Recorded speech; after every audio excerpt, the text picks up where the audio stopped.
All right. Welcome back to a brand new video of the Targeted Individual Program, Targeted Experience.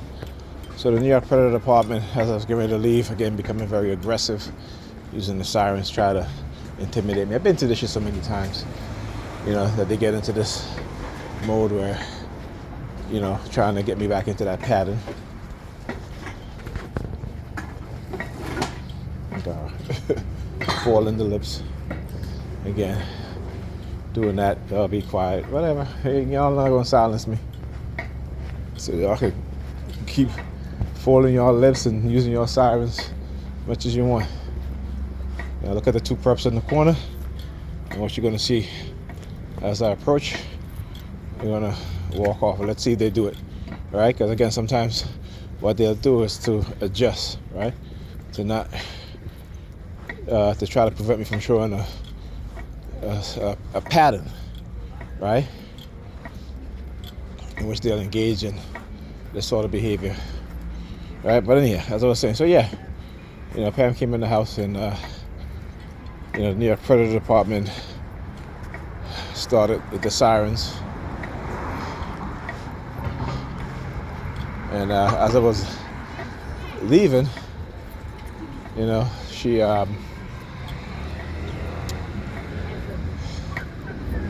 I should start doing like these hand signals, what have you. All of a sudden she starts leaving her phone, in places where I can see it. It doesn't have the screen lock on it.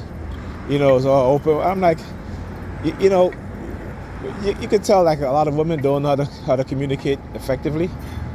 Okay, the only kind of communication they know how to do is to ask you for what they want, right? Whether it be they want you to do something for them, right? Because they don't listen to us.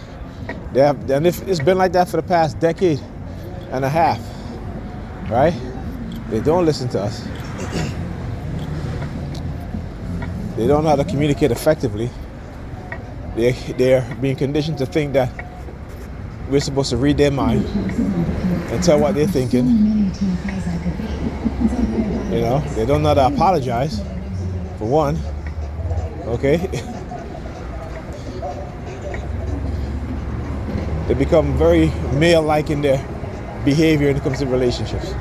And the thing is that because, again, no one is teaching them the fundamental of femininity and who men are, right? Men are naturally in a lot of areas that they think that men shouldn't be. Like they'll say, well, if like a man arguing with you, I'm like, what are you talking about? That's in my New York Predator Department driven by. And I said, what are you talking about? Men are not supposed to argue with women. I said, don't you know the history of mankind? Men have always argued. It's the women who've always been in the background, being, and I say being silent, but they didn't get into debates with men. But the feminists got these black women, and not all of them, believing that a man arguing is a feminine thing. No, that's not a feminine thing. And if you're nagging, that's a feminine thing. But when women try to out-argue men, it doesn't work. It does not work. Because not only does it take you out of your element, which is supposed to be feminine, it puts you in the masculine with the man who's already in his masculine. Right? This is something, again, they don't understand. Okay? And again, it's not to say that women can't argue with men. But they think that all through our history, men have never argued with women. It's because women usually stayed silent. You know what I'm saying? So, even if they do argue, it isn't like how some of these women are. Cursing you out, telling you all kind of things. Belittling you, calling. I'm like, damn, man. I'm like, I used to watch the pimps and the tricks, and the pimps will speak to the tricks that way. And then they try to create an environment in which men, through rap music, men are calling women the bitches and stuff like that. You right? Now the women are calling themselves that. Right? Now they're not sexually satisfied unless they have a train run on them. Right? And they think that having, 3 and 4 men, or 5 men having sex with them at the same time, that's a flex. That's not a flex. Right? That's a backwards way of thinking. Right? I mean, you don't understand the psychological damage that you are doing to yourself. Okay? You don't even understand the sexual damage that you're doing to yourself. And that's the thing. Nobody's teaching these women about sex and the emotional connection that goes with it. Nobody's teaching them about sex and the psychological connection that goes with it. Right? No one is teaching them about sex and what is called peer bonding, and how they lack, if you having so many sexual partners, you lack the ability as you get older to peer bond with a suitable mate. Even if you find a suitable mate, you won't be happy. See, the difference is men are hardwired for sex, women are not. A man can have sex with 100 women, and he can fall in love with one woman afterwards, and he can remain faithful. Women cannot do that. Why? Because if she experienced, particularly these young women nowadays with the use of drugs that is created to enhance the sexual experience, and they're getting into this whole, bisexual lifestyle even more so, because they're being conditioned that way. They're being manipulated into engaging in this sort of behavior, and they don't understand it. Right? Black leadership have been totally decimated in the black community, a community where black people live. You can't go to the church and look for black leadership. They're not. They're getting money from the government, so they have a vested interest to remain silent, or else they're not getting that government money. Okay? And the people that, they talk so much about Kevin Samuel, but Kevin Samuel was a real dude who was talking about issues that needed to be talked about. And what was happening is that women hated him, not because of what he said, it's because women came on there and they unmasked themselves. They unmasked themselves. And one thing about black women, in particular, I should say Negropean women in America, is that they believe they have a good image, and their image is not good. Suki Hana talk about selling coochie, that's good. And you have these women in their 40s and 50s who I see on Facebook shaking their ass, talk about this is freedom, and this is what's being free is about, whatever. And I'm looking at, and I post images and stories of black women who are geniuses. Black women in sports, black women in business, right? The media is not promoting those types of images. They're not. This is why I keep saying this, and I've been saying this for a long time now, that it's going to get so bad that when black women go overseas on vacation, they're going to be treated with the utmost disrespect. And we start to see that happen within the past, 2-3 years since Trump, when Trump out of office. When Trump was in office, right? So about what? 6 years ago, probably? Right? You see black women moving to places by themselves, out of the country. Don't know anybody. Okay? Just pick up and move. And it's like, you watch the difference between white women when they move. First of all, they know people, right? And even if they don't know people, they're already contacting people months ahead online, particularly other women, right? Letting them get, asking questions, getting advice. All of these women, like these our sisters, they pack up and move to Africa by themselves. And it's like, you are a woman in a country that is, in whatever country you go to, that you got crimes where women are not treated the way that they are here. Women in the West have more freedoms than women in Africa. Women in Africa have freedom, but understand is that if you argue with a man, like some of y'all like to argue with a man here, in some places, whether it be in Africa, whether it be some places in Europe, Italy, what have you, right? Those men you have a good chance that those men are going to physically assault you. So you have to know what to do. You have to understand. You're going to move out of the country. You better make sure that you contact people, you befriend people online, particularly women, okay, and particularly married women, right?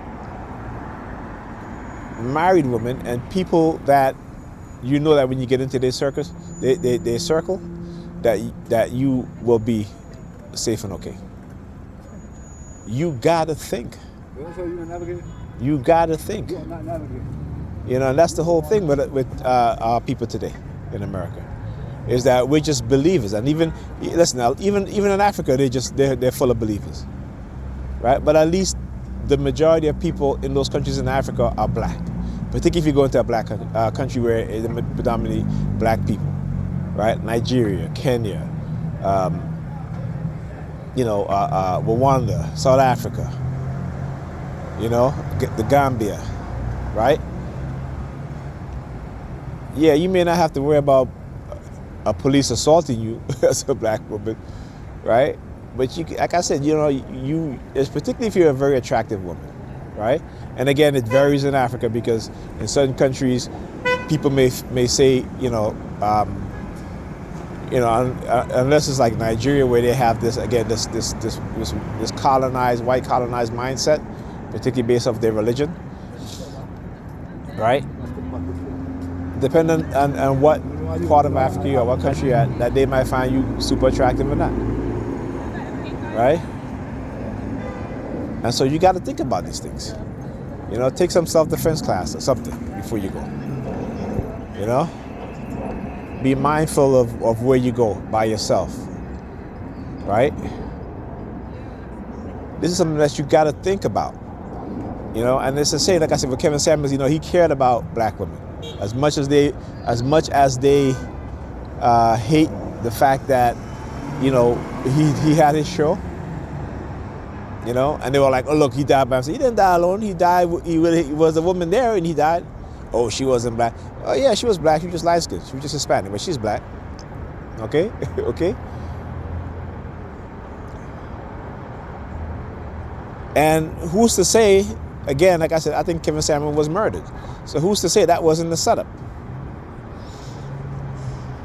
Okay? Because it's very strange the way he died, And one thing we know about America is that when you have a person with like a Kevin Samuels who's speaking the truth, who's trying to repair the damage between black men and black women, you know that there are powers out there that don't want that to happen. They want to keep us separate. They want to keep us bickering and fighting. Because it serves their interests. When black people finally get it together and unite under the banner of their Africanness, their blackness, their Americanness, right?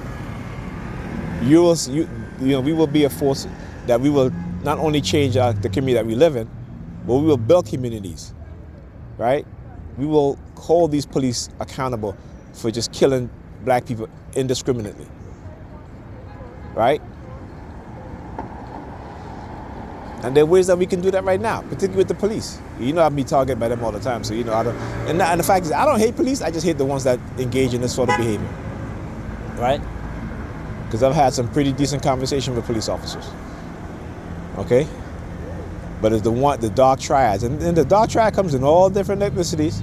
Don't think it's just white men and white women. There's also black men and black women who are in positions of power that will,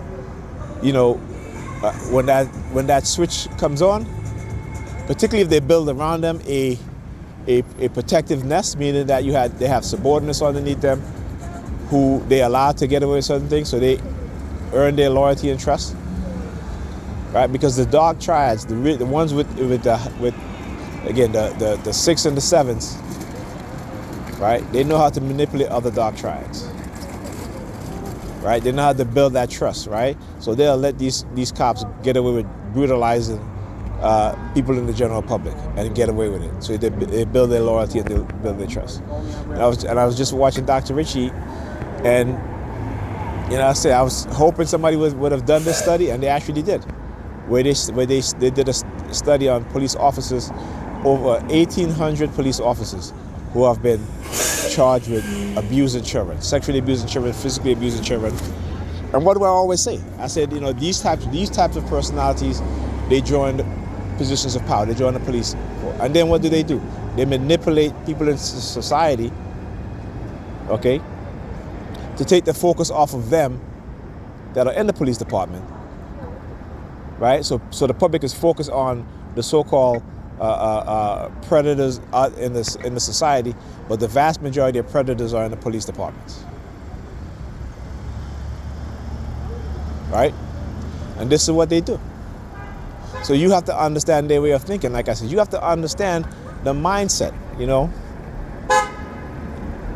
It's important because we're continuing to be manipulated and tricked.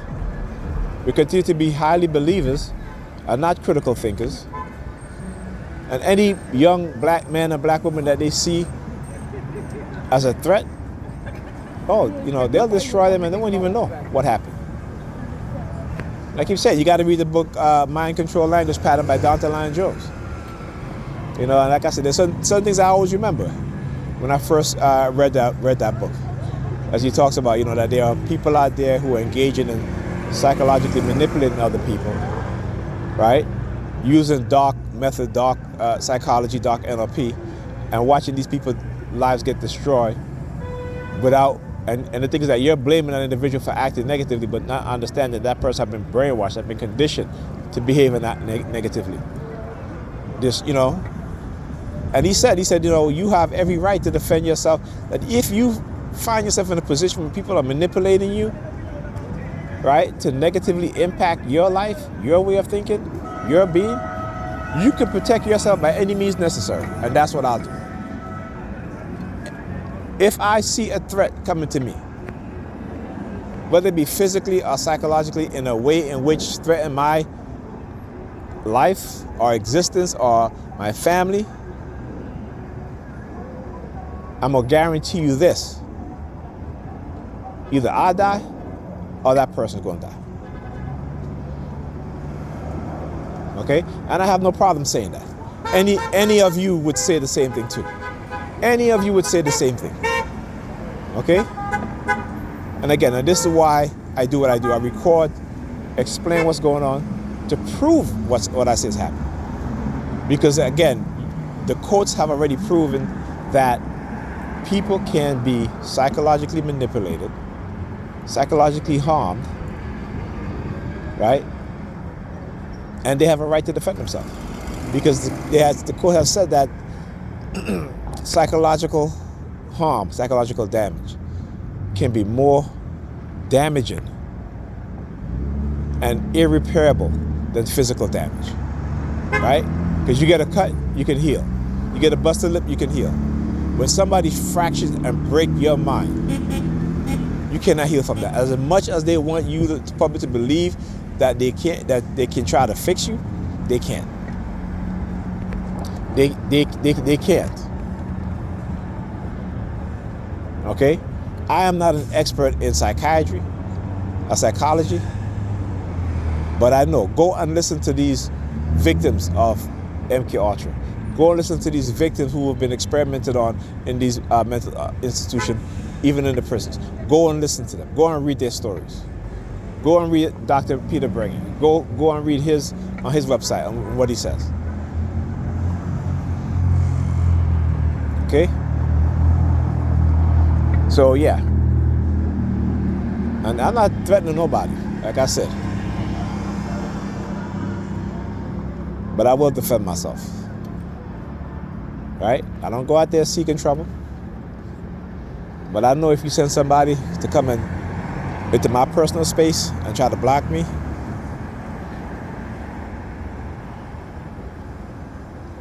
particularly in the manner of how they do it, then you're going to have to deal with the repercussion. All right? Because like I said, I know the law. It's funny because over the past year, I've been watching a lot of videos on constitutional rights and civil rights cases. And, like I said, all you got to do, I don't have to go spreading rumors, creating false narratives. I don't need to do that. All right? I just show you the truth. These cops, they lie. They lie because when you're a police officer, you're allowed to lie. And so with the constant lying, they become liars. I forget the name of the article that I read. It was a husband, his wife was a police officer, and he said, you know, I love my wife, but the day that she became a cop is the day that ruined our marriage. He was like, his wife is a liar. She cannot be honest about anything. She lies and lies and lies.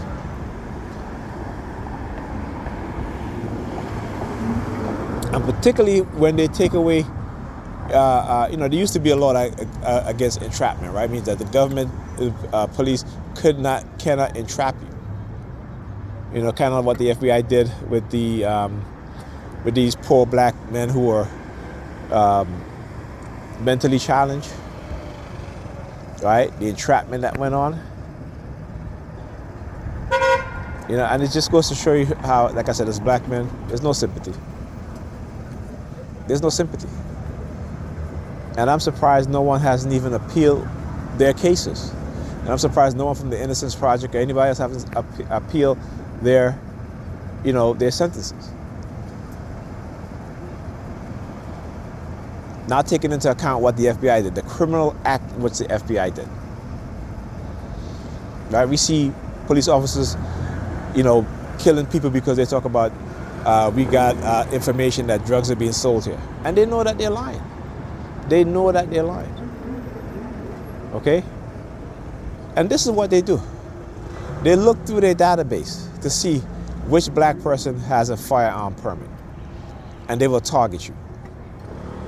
That's what they've been doing. Neely Fuller said, unless you understand white supremacy, white racism, okay, to its full extent, I'm talking about the scientists, I'm talking about the doctors, I'm talking about the judges, politicians, the corporate owners, the executives, right? The biologists, the chemists, okay? The sewage worker, you know what I'm saying? The environmentalists, those who work in the EPA. Right? All these systems are intertwined under the banner of white supremacy. Because like I said, if you don't think that there are white people who are scientists, chemists, are now waking up every morning to think of new biological agents, new chemical agents, particularly since we know that they have been creating biological weapons to target specific ethnic group. And we've known this since the 1980s. But we've heard about it even in the 1980s with the South African government, right? Wanted to create a bioweapon to sterilize the black people. I mean, come on now. We need to stop being so damn stupid and naive. Anyhow, talk to you guys in the next video.